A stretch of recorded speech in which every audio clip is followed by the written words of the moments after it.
Lo pernah nggak sih kepikiran gimana caranya seorang pria yang awalnya cuma pelukis gagal bisa tiba-tiba jadi diktator paling terkenal di dunia? Sosok yang namanya sampai sekarang masih bikin semua orang ngeri sekaligus penasaran. Nah, di video kali ini, gua bakal kupas tuntas penyebab kenapa Hitler bisa naik ke puncak kekuasaan dan jadi diktator yang melegenda itu. Siap-siap ya, cerita ini nggak cuma soal sejarah, tapi juga pelajaran tentang bagaimana keadaan bisa membentuk seorang pemimpin baik atau buruk. Yuk, kita mulai. Lo pernah kepikiran gak sih gimana caranya Hitler, yang awalnya cuma orang biasa, pelukis gagal pula, bisa tiba-tiba jadi diktator yang namanya melegenda?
Katanya, nggak cuman itu, Nazi punya alat propaganda yang sangat rapi. Semua media kayak radio, koran, dan film dikontrol supaya cuman ngasih pesan yang memuja Hitler dan partainya. Jadi, hampir semua orang dibombardir dengan pesan bahwa cuma Hitler dan Nazi yang bisa nyelamatin Jerman. Terus, yang paling mengejutkan, dia naik ke tampuk kekuasaan itu bukan dengan cara kudeta atau kekerasan. Dia ikut pemilu, menang, dan diangkat jadi kanselir secara resmi. Tapi begitu punya kekuasaan, dia langsung tutup semua pintu demokrasi. Parlemen dibubarin, lawan politik dibungkam, dan semua kebebasan politik dicabut. Jadi, secara hukum, dia jadi diktator. Jadi, intinya, Hitler bisa jadi diktator paling terkenal bukan cuma karena dia jahat atau pintar, tapi karena dunia waktu itu menyediakan kondisi yang pas banget buat dia muncul dan berkembang. Dari ekonomi yang hancur, rakyat yang putus asa, sampai sistem politik yang gampang dipatahkan, semua itu bikin dia naik ke puncak kekuasaan. Jadi gini ya bro, waktu itu kondisi Jerman tuh bener-bener kayak abis ditonjok dari segala arah. Baru kalah di Perang Dunia I, terus harus tanda tangan Traktat Versailles dan isinya gila parah. Mereka harus ngaku kalah, bayar ganti rugi perang yang jumlahnya kayak mustahil banget. Wilayah dicaplokin negara lain, militer dibatesin. Udah jatuh, ditendangin lagi. Kebayang gak tuh? Rakyatnya udah frustrasi, miskin, harga barang naik gak masuk akal. Lu bayangin deh, duit segepok cuma cukup beli sepotong roti. Serius, itu bukan lebay. Dan di tengah kekacauan itu muncullah si Hitler, kayak tokoh utama yang tiba-tiba naik panggung di tengah kekacauan cerita. Dia tuh punya satu skill mematikan, omongan. Cara dia ngomong tuh bener-bener bisa ngerasuk ke hati orang. Kayak, gua ngerti penderitaan lo, gua bakal bawa Jerman bangkit, kita ini bangsa besar yang cuma dijatuhin sesaat. Dan boom, orang-orang langsung ngerasa punya harapan lagi. Hitler tuh beneran ngerti cara bikin rakyat ngerasa didengar, walaupun ujung-ujungnya ya, lu tahu sendiri, ngeri. Terus jangan lupa, Partai Nazi itu nggak cuman asal jalan. Mereka punya strategi. Semua media dipakai. Koran, radio, bahkan film dikontrol buat nyebar narasi. Hitler adalah penyelamat Jerman. Lo buka radio Hitler. Lo baca berita Hitler. Lo ke bioskop. Ada juga propaganda Hitler. Itu kayak algoritma medsos zaman sekarang tapi versi jadul. Lo kebayang nggak segila itu? Yang paling mind-blowing, dia naiknya tuh legal, men. Ikut pemilu, menang, diangkat jadi kanselir. Ini bukan cerita kudeta berdarah kayak di film, tapi begitu dia dapat posisi, semua sistem langsung dia kunci. Oposisi dibungkam, hukum diubah, dan boom, dia resmi jadi diktator.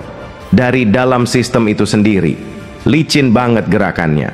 Dan ya, dia jadi diktator bukan karena dia kuat doang, tapi karena dunia, khususnya Jerman waktu itu, lagi nyari penyelamat, bahkan kalau itu berarti nyerahin semuanya ke satu orang. Dan yang bikin ngeri ya, semua itu kayak puzzle yang pas banget. Situasi kaos, rakyat lapar dan marah, musuh bersama, Traktat Versailles, Yahudi, komunis dan lain-lain, dan satu orang yang punya kemampuan buat ngeramu semua itu jadi gerakan besar. Siapa lagi kalau bukan Hitler? Dan dia tuh bener-bener mainin emosi publik. Dia bikin orang percaya kalau semua penderitaan mereka itu bukan salah mereka, tapi karena konspirasi global, kaum minoritas, pengkhianat bangsa. Orang-orang yang udah capek dan putus asa, gampang banget dipanasin. Dan lo tahu sendiri, kalau emosi udah main, logika tinggal di belakang. Yang lebih gila lagi, setelah dia punya kekuasaan penuh, dia bener-bener ubah Jerman jadi negara satu suara. Lo lawan dikit, hilang. Nggak sepakat, masuk kamp konsentrasi. Dan anehnya banyak orang waktu itu malah bangga. Karena buat mereka ini pemimpin yang tegas, yang bikin negara disiplin. Padahal mah, diktator brutal. Tapi emang harus diakui, brandingnya rapi banget. Swastika, seragam militer Nazi yang khas, pidato-pidatonya yang dramatis, bahkan arsitektur panggung raksasa tempat dia orasi itu dibikin buat kelihatan megah dan mengintimidasi. Dia tuh ngerti banget cara bikin citra. Sampai-sampai musuh-musuhnya aja kagum dan takut. Dan lo tahu kenapa dia terkenal banget sampai sekarang? Karena impactnya bener-bener gede. Perang Dunia Kedua tuh pecah gara-gara ambisinya. Jutaan orang meninggal. Dunia berubah, peta negara berubah, bahkan ilmu propaganda modern sekarang banyak yang ngulik dari caranya dia ngehandle massa. Nah, jadi gitu bro. Dari pelukis gagal, trauma perang, sampai akhirnya jadi diktator paling terkenal, atau lebih tepatnya paling ditakuti di dunia. Gila ya, seberapa kuat pengaruh satu orang kalau kondisi negaranya lagi kacau total. Tapi yang lebih serem lagi, semua itu awalnya sah-sah aja, demokratis. Baru setelah dia dapat kendali, barulah diktatornya keluar. Dan ini baru awal dari kekacauan yang bakal ngeguncang dunia. Karena setelah dia berkuasa, langkah selanjutnya bukan bikin damai, tapi meledakkan dunia ke perang paling brutal yang pernah ada. Jadi, jangan kemana-mana, karena di segmen selanjutnya kita bakal bahas sesuatu yang juga nggak kalah mind-blowing. Kenapa perang Vietnam bisa meledak cuma gara-gara satu keputusan politik yang absurd banget.